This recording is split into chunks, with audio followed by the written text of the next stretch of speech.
Thank you so much for coming again. Welcome to our little personal talk. We're going to call it personal. I'm going to be like, just like I'm talking to each one of you individually. So if you feel like I'm not, just raise your hand and say, hold up, repeat that. Because even though it's lunchtime, this is a very important subject. Very, very important subject. It's our sexuality. And it's especially our sexuality and intimacy after a diagnosis of cancer. So we're going to build a foundation to begin with. And building a foundation is much like building a house. You've got all the ingredients for trying to get from point A, where you just start, to point Z when you're moving in and you moved everything in, you're comfortable, and you're sitting reading a good book on a nice day, having some tea, and just really enjoying what you've created at your house. Now, getting from point A to point Z, though, could be a very up, down, up, down, up, down. As you know, when you got your diagnosis, you feel this way, you feel that way. I'm sure you guys have all heard about it. Is it the 7 stages, or how many stages of grief? Anybody can tell me? 5 or 7 stages of grief. So that's that up, down, stage 1, and stage 2, and stage 3. And then they don't tell you that you might have to go back to stage 1 again because you weren't completely over it. So it's quite a cycle. But since the beginning of time, Greek, mythology, biblical, all of that, men and women have been trying to figure out how to get together, how to stay together through thick and thin, through bad times, through good times, through diagnosis of the big C. Because unlike any other diagnosis, when someone says, and I'm sure as you all know, someone mentions the big C, cancer, that is like, oh my God, I'm going to die tomorrow. Even though you know that you're probably not. You're probably not. And most of all, you're going to be like you guys, survivors. Live through it. Get on the other side of it, prayerfully. But still, you have mates, you have thoughts of your sexuality, what's going to happen, maybe not right off the bat, unless it's maybe breast cancer, or ovarian cancer, or cervical cancer, or some type of cancer, or prostate cancer, some type of cancer that deals with your reproductive organs, or your sexual thought of yourself, or how people are going to perceive you after. You know, how's my mate going to perceive me with what I perceive to be less than what I was before this diagnosis? How am I going to get to that? Or if you don't have a husband already or a wife already, you might be thinking, how am I ever going to get one? I'm not 100%. So it starts to, it can play on your mind. Not only do you have the diagnosis and trying to figure out how do I get well and get from this and get from that, in the back of your mind, in the recesses and corners and pits of your stomach, you think, that sexuality part is there. And let's face it, we were all born sexual beings. In case you didn't know that, from day one, Sigmund Freud was the first person to come up with knowing or understanding that we're born sexual beings. Other people in the Victorian age and other ages were like, you don't become a sexual being until you know about sex. That's not true. We were created sexual beings simply because we have sexual organs from day one. Or let me back up a little bit. We have sexual organs from about 10 weeks of conception. They start to form. That's why they start to look form. They're not completely in. So when you come out, you're a full sexual being. That's it. There's no two ways about it. So it's going to be, as I like to say, your sexual health is from the cradle to the grave, from your head to your toe. There's no way of getting around it. It's going to be there. You're either going to deal. It really is. I need to buy that and put it on my wall. It really is. It's beautiful. But it gives you a thought of something else, like endless possibilities of what could happen with you going into a new era of your life, of your sexuality. Endless possibilities. She looks on fire, doesn't she? Just blooming fabulous. So a new way of thinking. Just like you looked at those pictures and thought, my girlfriend in the back, when I showed them to her, they were akin to the Rorschach test. You guys know what that is, the ink blots, and they see how crazy you are, but going, what do you think this is? It's just a piece of paper they done slap shut and open. No, it's a butterfly. Okay, you're at peace. So you got a new way of thinking. What I want you to do is I want you to write now most people look at love letter and they say, you want somebody to send me a love letter? You want my mate to send me a love letter? Because that's what we're conditioned to say. But what I want you to do at some point when you leave here today and the next week or two is write yourself a love letter if you haven't already.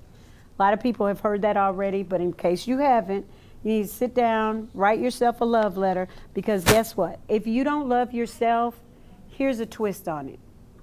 You can't love someone else. Most people will say, if you don't love yourself, ain't nobody else gonna love you. No, that might be true. But in your case, if you don't love yourself, you can't love someone else. Does everybody understand that? If you haven't come to grips and terms with what you just went through in the cancer and all of the things that went with it, and then what you're left with your body now, if you can't embrace that, you can't love someone else so that they can love you. It's just very difficult. I've not heard not one person say that they can. If they are holding animosity and still anger and frustration and why me, you can't bother loving someone else because you're busy with the pity party with yourself. So write yourself a love letter. Make it long. Make it very, very personal. Make it detailed. I mean, down to the minute. I love the molar in the back of my mouth that really breaks up my food. Because guess what? Some people don't have those molars. The cancer took their teeth, took their whole bone structure. So make it very personal. I love my fingernails. They're short. They don't get as dirty unless I'm painting a bus. Anyways, things like that. So don't leave a thing out. As I said earlier, your sexual health is from your head to your toes. So when you write your love letter to yourself, start at the top of your head and work your way completely down to the bottom of your feet. Do that for yourself within the next 7 days. And you'd be amazed at the things that you say, oh, wow, yeah, I do love that about me. I do. And you start to see all the blessings, all the things that you still have that you can attribute to your sexuality. Once you write the love letter, find a partner to cook with. If it's not your mate, cook with grandkids. But start cooking. There's something about healing and cooking. First of all, cook good food that's healthy for you. Do that. Don't get in there and throw you some pig feet in the pot. Don't do it. Don't do it. I ain't cooked some of that in a long time. I just want to see how it smells. Don't do it. Don't do it. Just think about that one and kick that one to the curb. But find some things that maybe you've never cooked before, but you saw, like a souffle, a chocolate souffle. You may not even like chocolate, but just the ingredients and mending and doing different things with your partner. And, well, you know what they say about chocolate. Now, you know I had to put chocolate up there. It's a what? Does anybody know? An aphrodisiac. Dark chocolate especially. So we're all so used to the milk chocolate, but they've watered that down with milk so much that it takes out most of it. But you get that really, really dark chocolate. Now, it is a little bit of a taste bud thing. You're like, okay, I don't really like this, but I liked making it. And it's really fun if I wipe it on my hand and lick it off, or somebody else lick it off. That's fun. So you can think of a bunch of things. Now here's a challenge. If your mate has never cut out a picture in their life, now this is a male, because guess what? It's mostly the males that haven't done that. But we're not going to discriminate. Maybe you've never cut out a picture and made a little scrapbook. Make one. You've probably got old pictures back somewhere in a drawer. No one says you're going to be scrapbooking for life, but just it's something new, unless you already scrapbook. Most people will make something, but take the time out to look for the old things and make them new, because that is what you're doing also. Look for the old things and make them new. Make them pretty.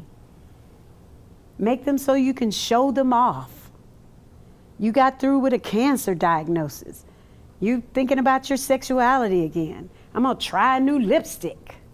I'm going to try a new hair color. I'm going to try some new shoes. I'm going to wear some, what do you call those things? I'm going to wear some contact lenses, which I don't have any on, so we're going to put these bifocals back on my face, okay? So we're going to try something new. Now, how about that? How about that? Is that not beautiful? Absolutely gorgeous. Can most of us do that? Probably not. But I picked it because I just absolutely like it. But what I want you to notice is she begins here. He ends there. You really can't see the connection. It's like a beautiful fluid line. And that's what you want to be striving for with your mate. Start to be one again. Because Cancer kind of makes you separate, especially with your sexuality. I don't feel good. My mate feels fine. I don't feel like a sexual being. My mate has all the zeal in the world. I might die. My mate's gonna live forever. It separates you. So you want to start to think about getting back to the oneness. I was a ballerina for 10 years, so I just love anything that has to do with it. And dance.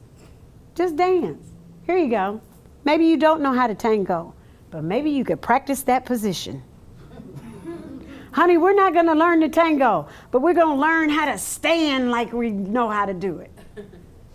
Great. Look at the lines there. Here we go again. His body, her body, as one. Just tangled till you're all tangled up. Can't two-step for 3 cents, but we can sure play like we can. And then stand in each front of the mirror and dance like nobody's looking.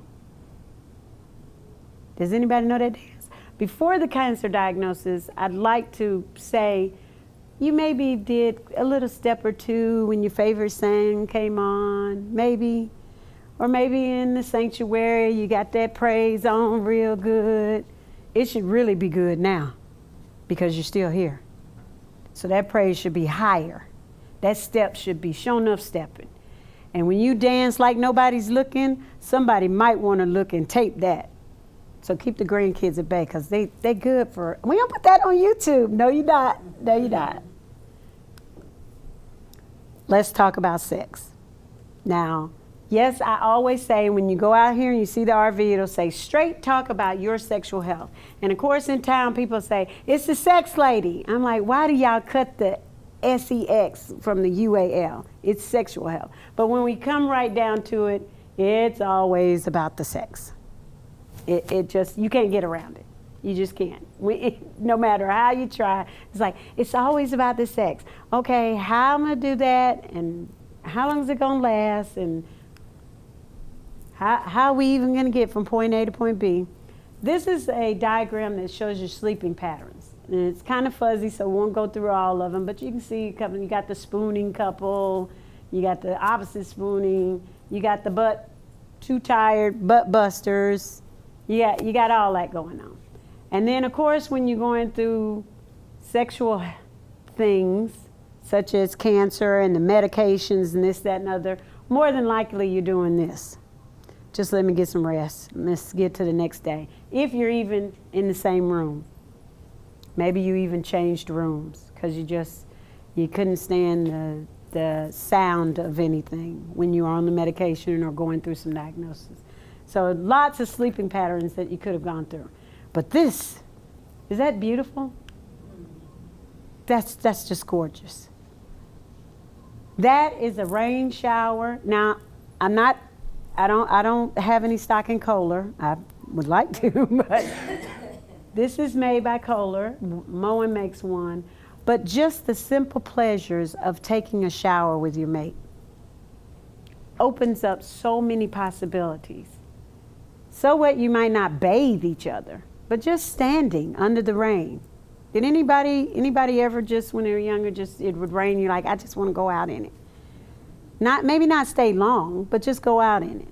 And then, of course, your mom or your grandmother say, you're going to catch a cold, you're out in the rain, you're here. But we all like the feel of water. Water is very special. It's an endless thing. The movement is wonderful. It makes you feel good. Take all the cleaning aside. Yes, we know water cleans you. But if you sit in a tub of water, it's tranquil. If you stand under a shower of water, it's tranquil. So if you get with your mate, the possibilities of what could happen underwater and what might ignite again is wonderful. Give it a chance. Don't go with huge expectations of, okay, we're going to get in the shower, we're going to scrub each other, and then we're going to have this wonderful time, and then it doesn't happen, and you go, well, what happened? Too many expectations. Just get in. Just lose your inhibitions and try it. There's another one. Just another look. Now, lots of people are doing this now. Showers that come at you from all angles. Here's my favorite for men or women, but mostly women because I'm one. This is this is the big shower head, so you get a lot of water, but this is removable. It's an extension of it, and the great thing is they both stay on together. And they don't all look like that, but that's a generic look. But you can get a lot of them now at the stores, and the top and the bottom stay on. Take the bottom and explore yourself. See if we can, let me elaborate just a little bit. We all grown here. This is a intimacy and sexuality after cancer. You want to awake some things that have maybe gone dormant, okay? So in order to wake those areas up, you want some stimulant. Any doctor will tell you, stimulate some. If you have a baldness pattern, what's the first thing they tell you to do? Massage it. Stimulate the cells, the nerves. So what would make you think anything else is different? Okay, so you've gone through a sexual crisis along with your cancer diagnosis. Let's wake it up. You get in the shower, you can get in with your mate, but this is probably best to start off with just you, because once again, what did I say about the love letter? If you don't love yourself, can't love anyone else. So you want to stimulate those areas. Take it and just move it around. Put it on the pulsating part. That's always fun. It's great for muscle soreness because now you're probably out and moving around more than you were when you were going through the treatment. So you might be a little sore. And then it's great in other private areas for stimulation. So let's see. Let's talk about lubricants. The medications that people take, as you all know, I'm not preaching to the choir, can leave you drier than what you were. A lot drier for some. Even menopause does that. Okay? But with the diagnosis of coming on the other side of cancer, then the likelihood of you having even more dryness is probably about 100%. So you want to make sure that you go on the market and try out. No one says that one is greater than the other one. I like a specific one, but the one I like, you may not like. So what you want to do is you want to go and just get small tubes. Don't get something too big and you not like it and then you're just stuck with it. Get small tubes. Look on the shelf, read the shelf. I can tell you this, that look for something with the first ingredients being water to start off with as a lubricant, because then it's not going to be so sticky. Okay? Look for water, look for essence of oils, something, because you're not, at this point, you're not using it for a contraceptive, okay? You're just using it to lubricate. So you want to use that. Rule of thumb, I like to open it and put it on the back of my hand.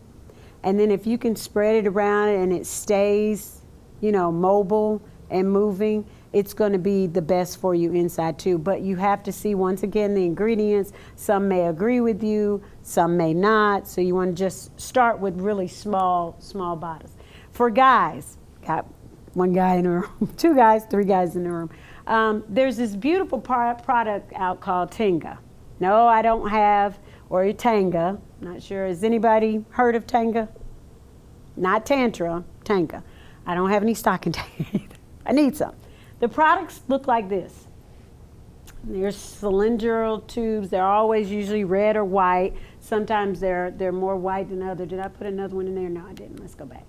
Tenga is a product for a male to use or his mate to use with him so that he can start to get back the feeling of an in-out action during intercourse. Okay? It's less, for lack of a better word, it's less aggressive. And it leaves you not having to feel like you're on display with, am I going to be able to do this? Am I going to be able to sustain an erection? Am I going to be able to please my mate? Am I going to, it's just so many questions that go along with that. So this Friday, and you can go online if you'd like to write it down. When you look at Tango, they have a whole online video, so it shows it better of how this system works. Wives may want to buy it for their husbands. Husbands might want to buy it with their wife to use it together for him. But it's a very, very good system. It's the best system that I know. I wouldn't recommend any other system. I'm in love with it, and I'm not even a guy. Yes, ma'am. You talked around, but you didn't say what it does. What do you do? Oh, okay. Well, yeah, she's laughing back there. I talked around it. He inserts his penis in one of these tops. These are tops. There is a tanga that opens up flat like this, and you can see all the ribs in it. And he's put lubricant in it, and then he uses it as though it was a vagina. Until he gets used to, well, he may use it all the time, but until he gets used until he gets used to it, because the sexuality of it is, if he went through a cancer diagnosis, his sexuality is just like yours. He doesn't know if he's going to be able to please you. He doesn't know if he's going to be able to sustain. All of those give anxiety. That's anxiety.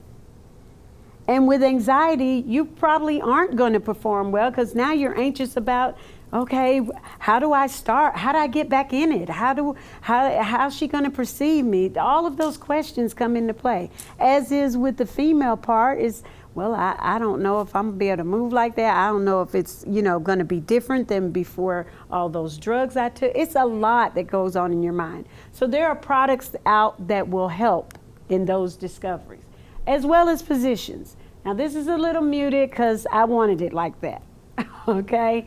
So, but you can they're like stick people. You can see, there are lots of books and posters and online apparatuses that can help you learn different positions so that you're not in the same, I always forget the name of, missionary position that you might have been used to, but it may be causing pressure now from whatever you went through in your cancer diagnosis.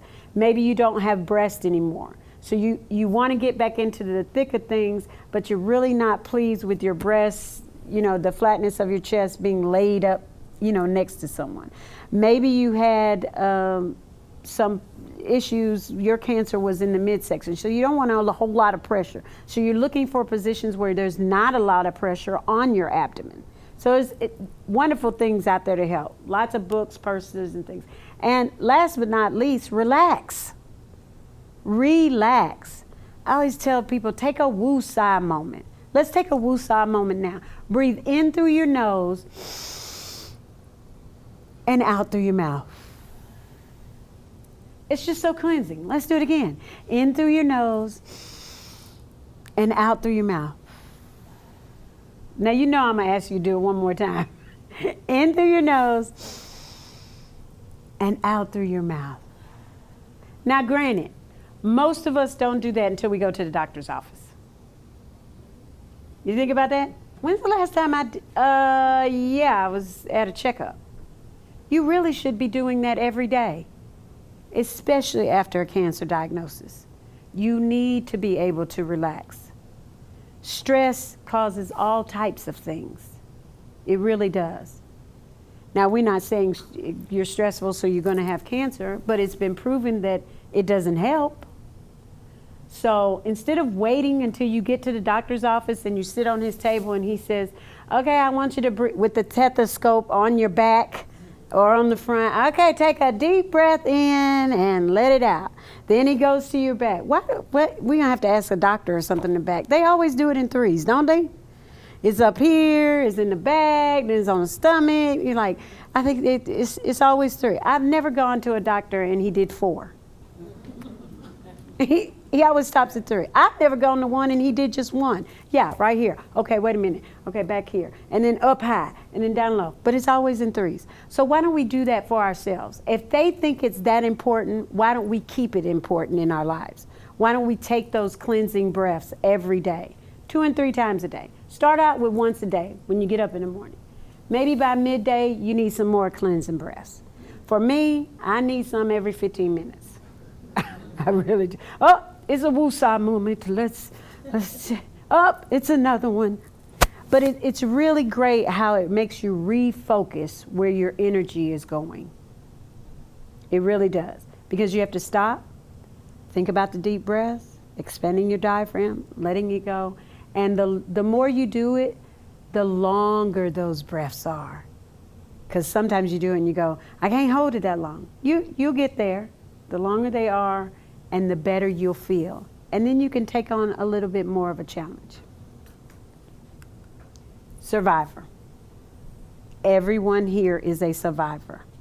I have not had cancer, but I'm a survivor because I've gone through other things, and my husband has cancer. I'm surviving his cancer. You're still a survivor. Whether you've had a cancer diagnosis, your loved one has had a cancer diagnosis, your mom has had a cancer diagnosis, your sister, your brother, your aunts, your uncles, and just think about it. You don't talk about your sexual health with all of them, but there is one thing you have in common. You were born sexual beings.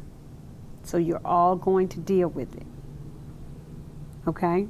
So as a survivor, you want to get to this: peace, tranquility.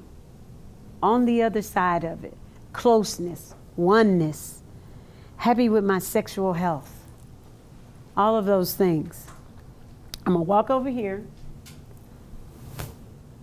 I'm going to go back to Survivor, and we're going to talk just a little bit about my little toys over here. Just to give you a little, it's always fun to have, a picture is worth 1,000 words, but if you can put your hand on it, I think it's worth 3,000 words. Fun things that you can do. Go out shopping. Now, most people would say, I'm not going to ride a bike anytime soon, Twilla. There are no vroom vroom motorcycles in my in my near future. And I'm definitely not going to get on a horse. Fall off a horse at my age? No way.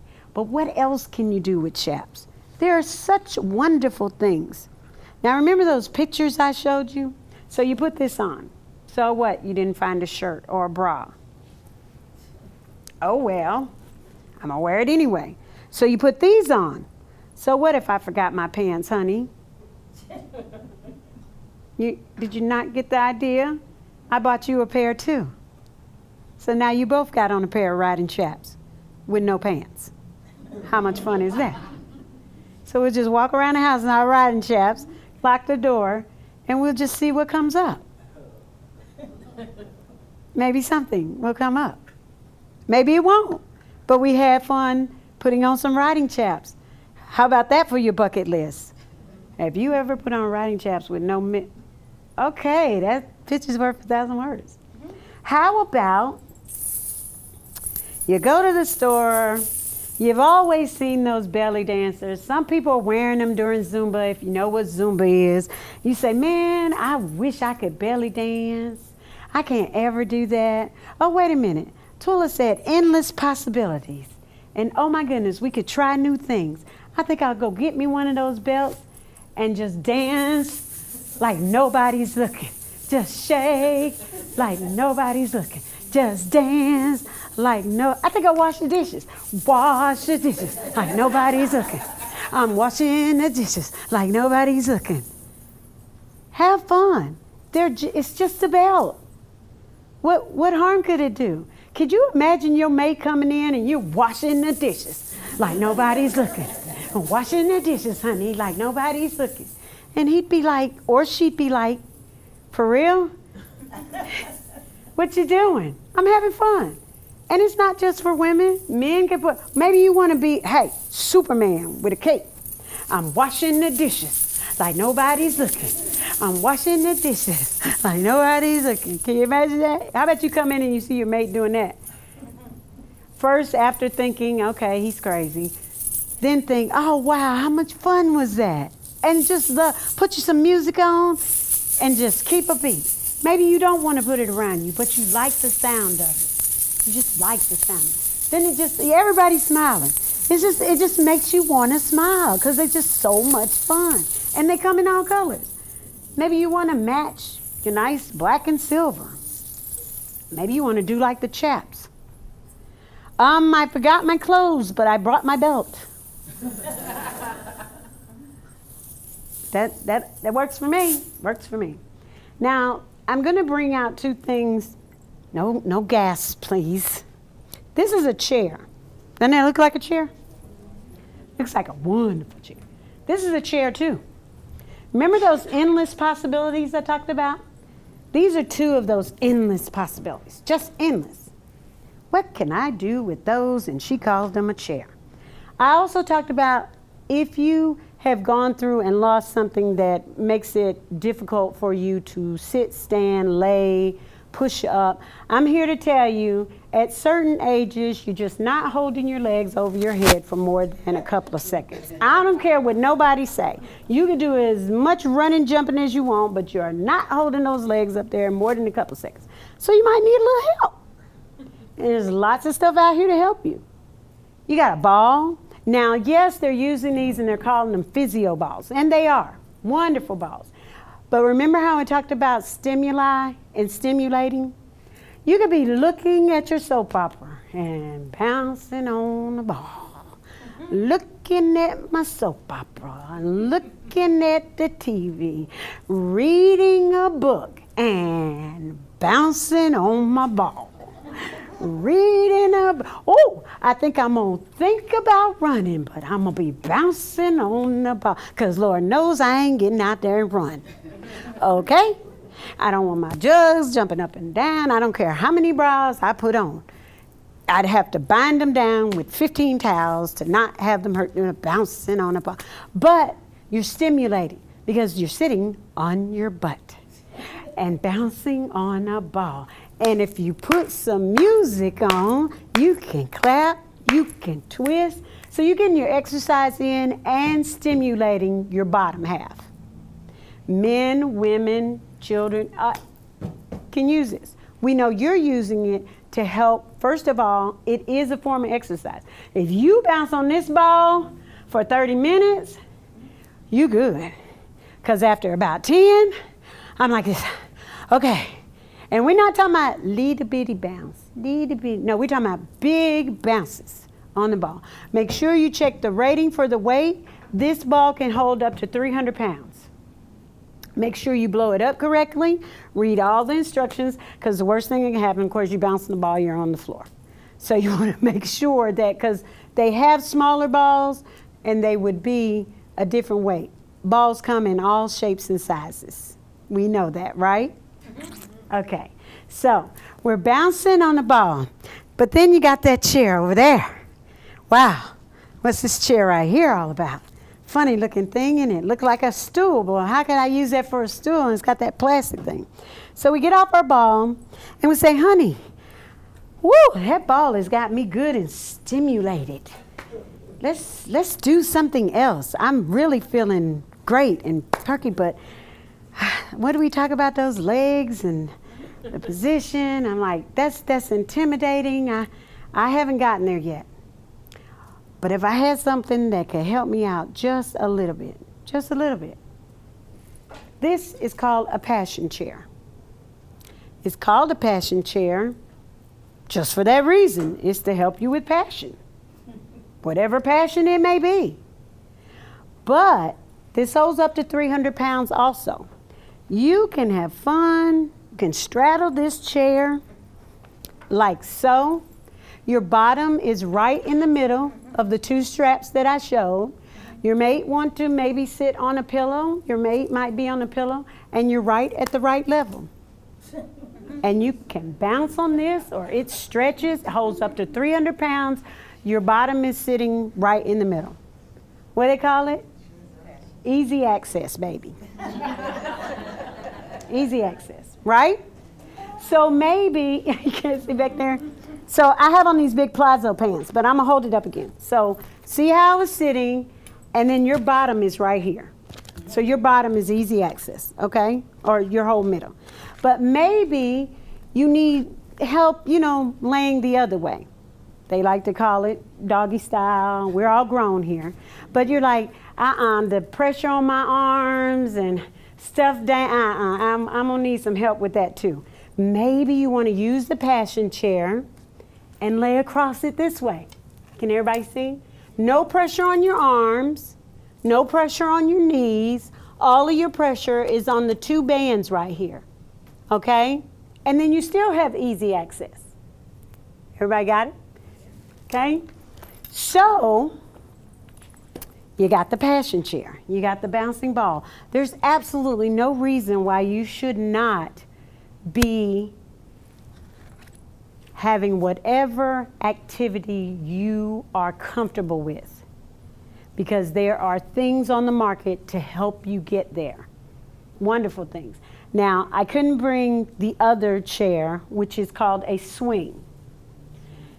Let's make sure that we all understand swings, unless they are four-postered, like sitting on the floor like this with four legs, huge legs with a weight variance. If you're putting them in your ceiling, please make sure it's in an I-beam. Okay? Can't tell you how many calls I've gotten about the ceiling being in the bed. I don't know how I got there. We went out and bought one, and now we got to pay somebody to fix the ceiling. Okay, did not put the swing in the I-beam. I know it might be a little, oh my God, I can't have someone come in my house and put that in it. Trust me, there are very reputable people. You can call me if you need the swing, and you can order it from my line. I do have a site that you can get these from, so you don't have to go to seedy sites and wonder where my information is going. I'm not going to the toy, we like to call them the toy store. Most people are like, nah, I don't think my pastor appreciate my car sitting in front of Pleasure World. I might have some issues with that when they're exotic pleasures, but I could get online to Twilla and she can route me in the best way. She's already talked to me. She already knows what this is about, or I've sat in the class, or I met her somewhere. Safe site. But there are so many different things that you can use to help yourself along. I want to say, for the very last thing, and then we're going to go, is I didn't have a slide for it, but reading is so important. We all know that just from, teaching. Did you learn? Reading is fundamental. It's the reason they say that. But when it comes to your sexuality, there's so much information out there for you. Tons of it. You just take the time, sit down one day, and if you don't get on the internet, it's always the library. There are books out that can help you, and we're not talking about pornographic books. We're talking about beautiful books. This book has been in print, I can't remember, I think it's been in print 30 years by Francis Ryan. It's Come Away With Me, My Beloved. It is an awesome, awesome book. Some of the chapters read like a who's who of an erotic book, but it's not. It's not. It's lots of spiritual givings, God, and if you serve Buddha, if you serve God, those things going on. One of it is The Call of Love, Living Water, Laugh Out Loud. They're all just listen to the silence, sounding the trumpet. But if you sit and you want something that's erotic to read to your mate without feeling like, honey, I think that was pornographic, I believe. This is a wonderful book to purchase. And like I said, I don't have any stock in it. It's just one of those books that I really, really love.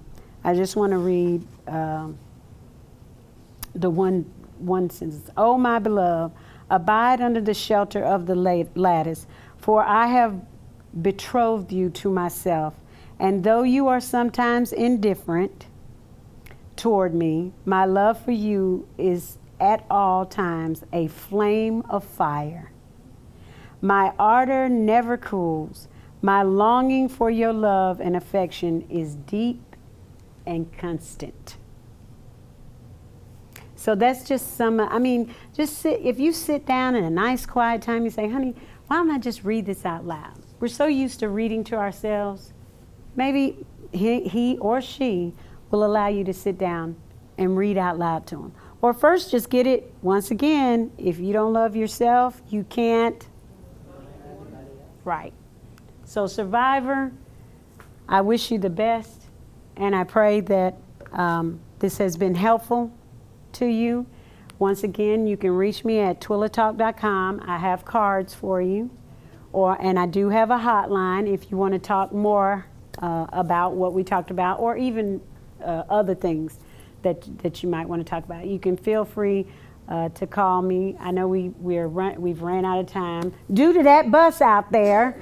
Make sure you can't miss it. It's in the front due to that. But any questions, whether you want to order a chair, talk about a chair, where can you get some good chaps, things like that. And the hotline, if I don't answer, it's only manned by me. There are no other people in my office. No one will hear, and I will only call you back if you leave the number. I won't look at my caller ID and see where you called from, because I figure if you want me to call you back, you'll leave a number or you'll go on my site. I'm on Facebook, I'm on Twitter. You'll find me. You know, when you want something, you'll find a way to get it. Thank you so much. Does anybody have any questions? No? Okie dokie. Thank you so much. Thank you for being patient.